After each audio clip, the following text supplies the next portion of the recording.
बीड जिल्ह्यातील मस्साजोगचे सरपंच संतोष देशमुख हत्या प्रकरणात सर्वात मोठा आरोपी वाल्मिक कराड, महायुती सरकारमधील मंत्री धनंजय मुंडे यांचे निकटवर्तीय वाल्मिक कराडवर सीआयडीने कोर्टासमोर अर्ज दाखल केल्यानंतर मकोका लावण्यात आलाय आणि त्याला सीआयडीच्या ताब्यात देण्यात आलाय। संतोष देशमुख यांचे भाऊ धनंजय देशमुख यांनी काल टॉवरवर चढून आंदोलन केल्यानंतर अखेर वाल्मिक कराडवर मकोका अंतर्गत गुन्हा दाखल करण्यात आलाय।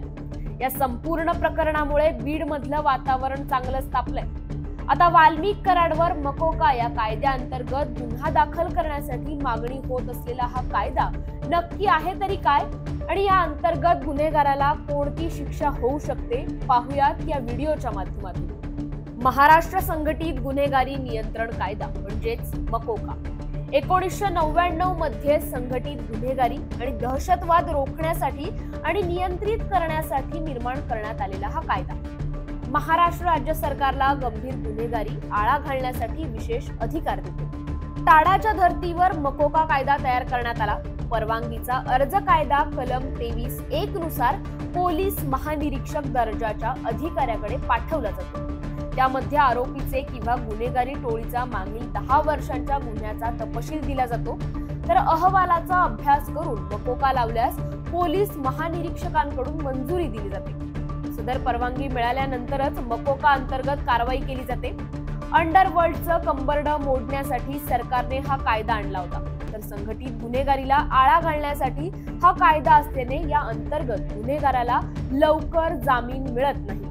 खून किंवा खुनाचा प्रयत्न, खंडणीसाठी अपहरण, धमक्या, खंडणी आणि बेहिशोबी पैसे कमावणारी कोणतीही बेकायदेशीर कृती अशा प्रकारचे संघटित गुन्हे या कायद्याच्या कक्षेत येतात। इतर गुन्ह्यामध्ये आरोपी अटक किंवा जामिनावर सुटलेले असले तरी मकोकामध्ये स्वतंत्र दोषारोप पत्र दाखल करून त्यांना विशेष न्यायालयापुढे हजर करावं लागतं। या गुन्ह्यात आरोपीला 30 दिवसांपर्यंत पोलीस कोठडी मिळू शकते। अन्य गुन्ह्यात ही मुदत 15 दिवस असते।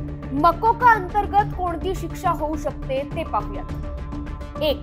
गुन्हेगाराला मृत्यूदंडासह अतिरिक्त शिक्षा देण्याची अनुमती मिळते। 2.